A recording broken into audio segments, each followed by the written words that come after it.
Water signs, tignan po natin kung ano ang mensahe para sa iyo ngayong araw. Keep in mind po na ito ay general reading lamang, so hindi po lahat ay makaka-relate, so be open-minded. Sa mga hindi pa po nakasubscribe dito sa ating channel, please subscribe na po kayo and palike na din po ng ating video. At sa mga nais naman po mag-avail ng ating private readings, Lucky Stones and Amulet, makikita nyo po yung link sa description box below. Tarot Intentions by Aliana Reyes. Okay, tignan po natin ano yung mensahe for you. We have conscious consumer. Ayan. So, pwede po na nag-iingat na talaga yung karamihan sa inyo. And also, itong yung conscious consumer din kasi na to is talagang yung needs nyo lang talaga yung binibili ninyo. So, ngayong araw na ito, pwedeng wala kayong mga pa-extrang pabili-bili, ganyan. Oo. So, talagang naka-budget po and conscious kayo sa mga binibili ninyo. Hindi lang basta, okay, dahil may pera, bibili tayo ng ganito, ng ganyan, hindi. Sabihin natin kahit na meron po kayong budget, naka-budget lang talaga yung pera ninyo. I mean, may pera kayo pero naka-budget yung inyong kaperahan. Meron talaga kayong pinaglalaanan. So, tignan pa po natin ano pa yung mensahe for you. Spirit guide, ano pa po yung mensahe natin? Ano pa po ang pwedeng mangyari kay water signs ngayong araw?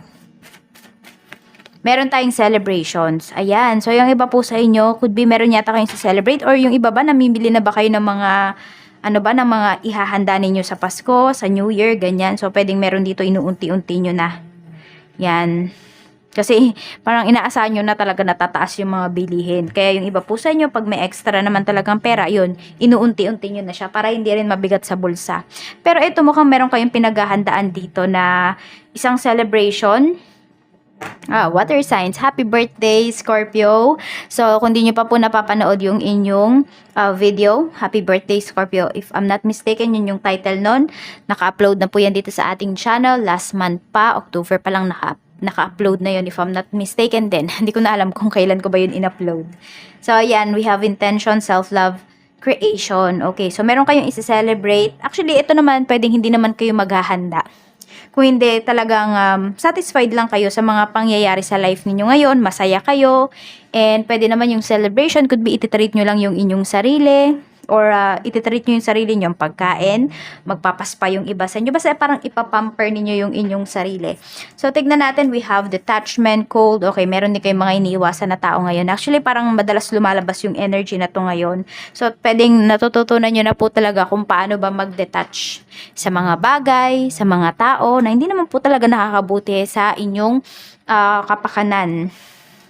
We have karma, balance, and justice. So, ayan, binabalansin nyo na yung mga, sabihin natin, yung inyong oras, yung inyong emosyon, yung inyong isipan. So, tingnan pa po natin ano pa yung mensahe para sa'yo. Spirit guide, ano pa po yung mensahe natin kay water signs ngayon?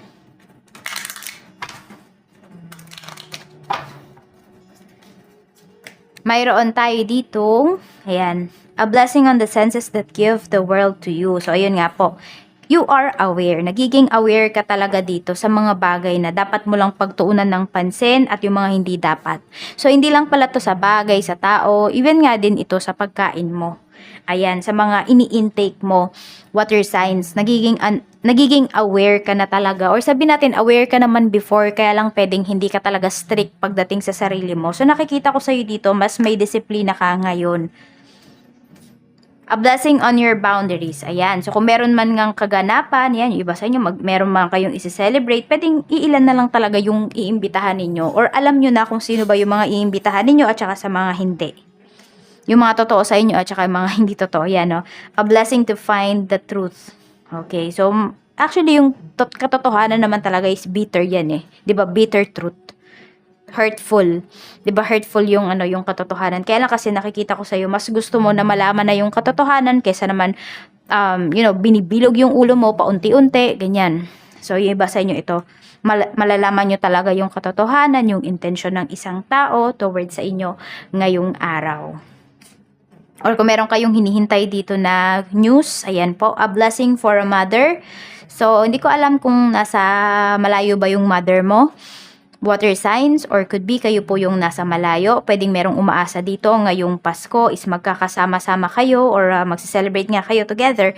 Kaya lang mukhang, ayan, meron dito kasi pwedeng hindi pa sure Pero kasi we have a blessing for a mother naman dito. So, pwede po na kung meron po kayong mga anak, maintindihan naman kayo ng mga anak ninyo, or kayo yung anak, maintindihan nyo yung mother ninyo kung ba't hindi siya makakauwi.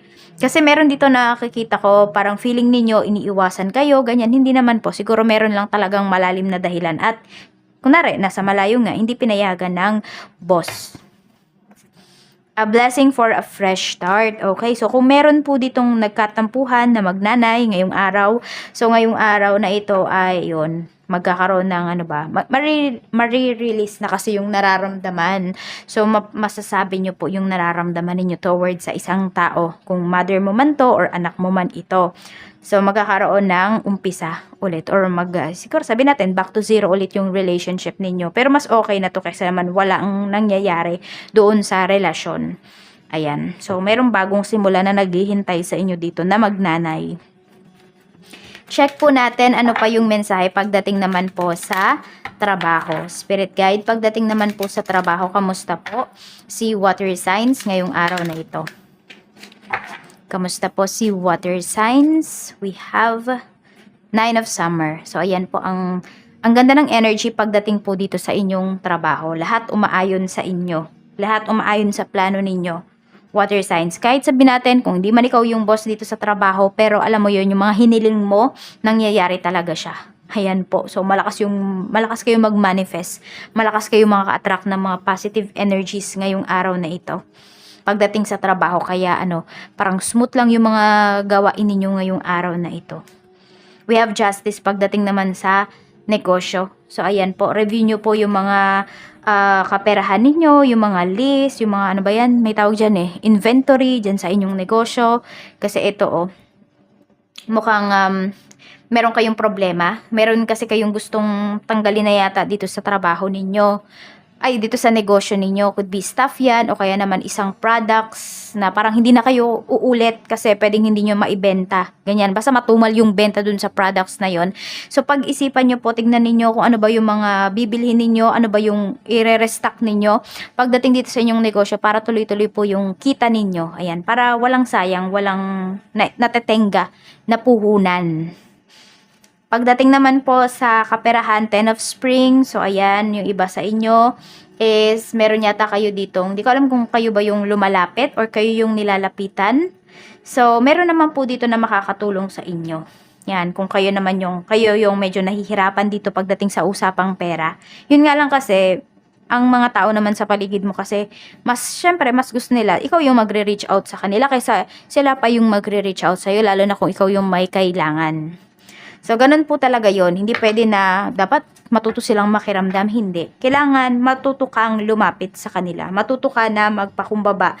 Matuto ka na humingi ng tulong kung ikaw yung nangangailangan. Or ganun din naman yung mga taong need ng help mo. Diba? Hayaan mo silang lumapit sa'yo.